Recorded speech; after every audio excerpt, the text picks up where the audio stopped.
Hi there. This is the Charles Entrance Museum? You're not sure? I'm not sure. Okay. Sorry. That's okay. Thank you.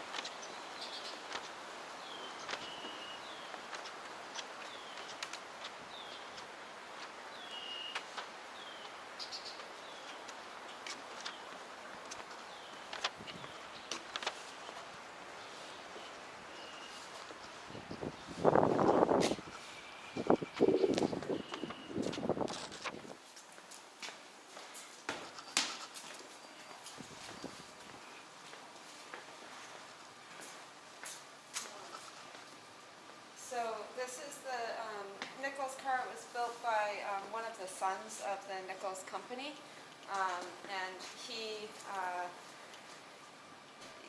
he built this car based on a MIT paper that said that you could mount the engine in such a way that the drive shaft came forwards instead of backwards. So prior to this, it was primarily rear wheel drive cars. And there may have been one or two front-wheel drive cars, but this was really one of the first front-wheel drive cars. So this is one of the first innovations in terms of that. And in order to do that, he used parts from many, many different places. So he had to have a really good knowledge of all different things in order to really build this. So he got the engine, I'm blanking on the name of the company, but the engine was already built, so he didn't build the engine from scratch, but he mounted it in such a way that the drive shaft comes forward and actually comes through the radiator. And in order to do that, instead of having to cut the radiator and make it a lot harder, he looked around and he realized that Italian propeller planes have a hole in the front of the radiator, a nice round hole for the drive shaft to go through. So the radiator is actually from an Italian propeller plane. And then he went around and he got parts from all different things. So the windshield here is half of a Mack truck windshield. The seat is from a horse carriage. And so he was able to build this car and show, prove that the MIT paper worked in terms of having the drive shaft the way it was, but he also was very innovative in terms of looking at the world around him and being able to just build a car from all different types of parts and types of things. Awesome. So, Awesome. this one's one of my favorite cars that we have just because it's so unique and different. Yeah. So we also have the Orient Roundabout. So this car, early 1900s, it was obviously an open car, so the seat actually looks fairly similar to that other car. And it's a very lightweight car. We push it around all the time. And Orient, though, was a little bit different in terms of what they did. Nichols as well did many, many different things. So they didn't only build cars. They built motorcycles, they built bicycles, they even built an automobile. They joined with Metz. And so their company had a wider range of things. You can see that the engine is in the back here. And you can see that it's definitely rear-wheel drive. You can see that the engine is running the wheels here. You can see that chain to run the engine here, and you can look in and see how the engine was spinning this drive shaft, which is in turn spinning these parts. So it's a fairly simple engine actually, and we have some of the engine blocks here. So these are examples of, this is a 4-cylinder engine here, and you can see here this is a Model T engine that's been cut open so that you can see all the different parts and how it moves. Also 4-cylinder engine. And then we do have a Model T. And one of the things about Ford was that they built the black Model T. That's all they built. So they were had a very different business model than, say, Nichols or Orient Metz, in that they had the black Model T. Their company also did really well. Like, Ford still exists today. They have finally started to diversify. They no longer make only one vehicle, but you do see, like, their trucks are, like, they specialized in trucks for a while, and they chose some different things.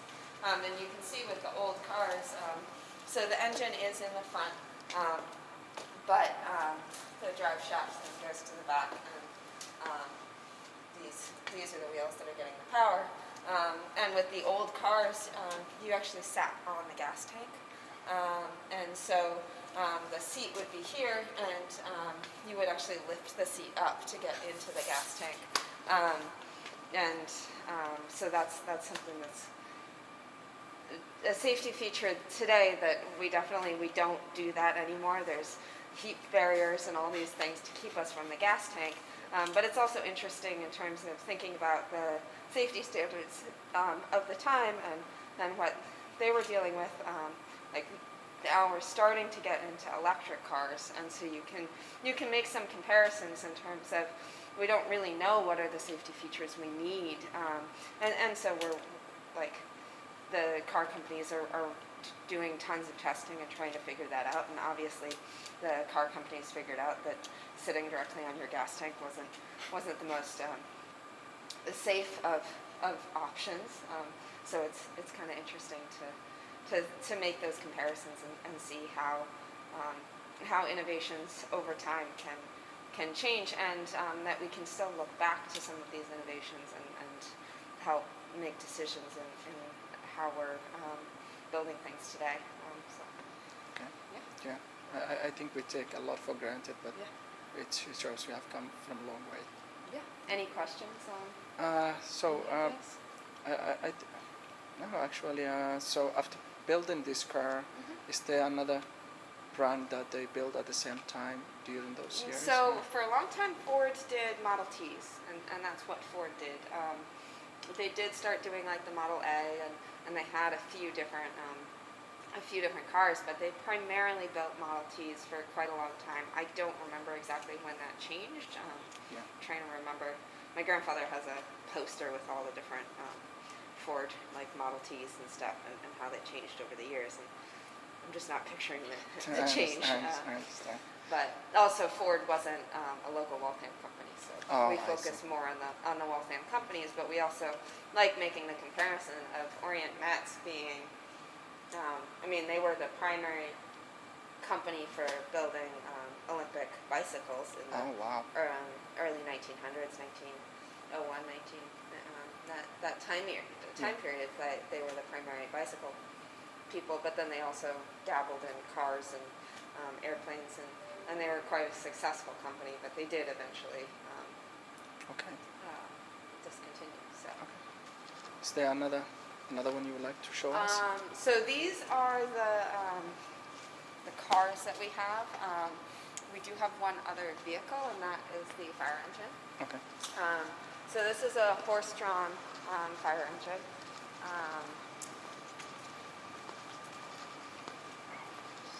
Quite. Yeah. It was actually a team of 3 horses that would pull this. Most things that you see, the horses worked in pairs, so that's a little bit different in terms of having a team of 3, but you did need all that power because it would be quite heavy. It's a steam boiler, steam pump, so you'd have one person sitting up to drive the engine, and the horses would draw it, and then you'd get the pump there, and there would be water in the tank that would be boiled, and that would run the pump that they would then be able to draw water out of the water mains that were running through the city. And they had pipes that were built specifically for firefighters to use. A little bit different from today in the fact that they had to, like, drill into those pipes and create their own connections each time they needed the water. But this really changed firefighting in terms of before this they had horse-drawn pumps, but people needed to pump them themselves, and it was very exhausting to a lot of people. So this was Waltham's very first fire engine. It fought in the Great Boston Fire. It went by rail into Boston to help fight the fire, and it's kind of unique and interesting piece. You have the hard section here. There would have been two sections of hard section, another section underneath, and you would need the hard section for the pumping, because if you try to suck water, like that's why a lot of times like the paper straws don't really work, is when you try and suck water, they oftentimes kind of collapse. They don't have enough structure to hold, and so if you're trying to suck through it, if you have the soft hose, it's just going to collapse and you're not going to be able to suck the water. And so with the hard suction, that's able to create the vacuum and draw the water up. So that's an important feature in terms of being able to use this pump. In the back, you would feed the boiler, and so that would be the steam boiler, and then there's the engine to then be able to pump. So this one's another one that I enjoy. How old will this be today? Around 100 and something? Yeah, over 100 years. Trying to remember what year. Okay. That's when we bought it. Yeah. 1871. So Wow. This is This is 1871. So those other 170. vehicles were 1900. Early 1900s. But this is, in this image here, you can see the three. There's three horses in or that image. You can see. Okay. Anything else you would like to show us? How about the bicycles and motorcycles? Oh yeah, we can look at the bicycles. Yeah, that would be great. Okay. Yeah.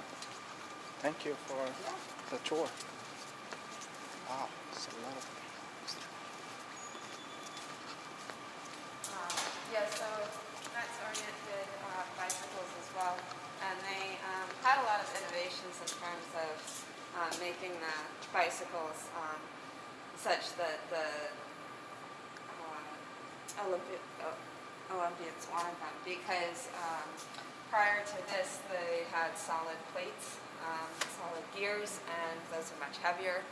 They figured out how to punch out the holes and still have it structurally strong enough. Also, there were innovations in terms of no longer having solid piping, but being able to have that not be solid, which makes it a lot lighter. There was there was an African American who right here, Major Taylor, who pioneered the drop down bars for racing. So it used to be kind of like the cruiser bars that we think of, but he really liked those, and he was the 1899 World Cycling Champion, and then on an Orient bicycle, and showed people that those bars made it a lot easier, takes down the wind resistance and all of that, not as hard as on your back. So he was very instrumental in terms of changing that. And then the other thing that Orient did was, they looked at actually wooden rimmed banjos, and they and the tensioning in that, and they figured out how to use that to make lighter bicycle tires. It's interesting where you can get your ideas from. The other thing was that they made pacing bicycles, such like the 10-person pacing bicycle. Because if you have all your fastest people doing bicycle racing was huge in the late 1800s, early 1900s. I didn't know about that as much until I started working here, but there were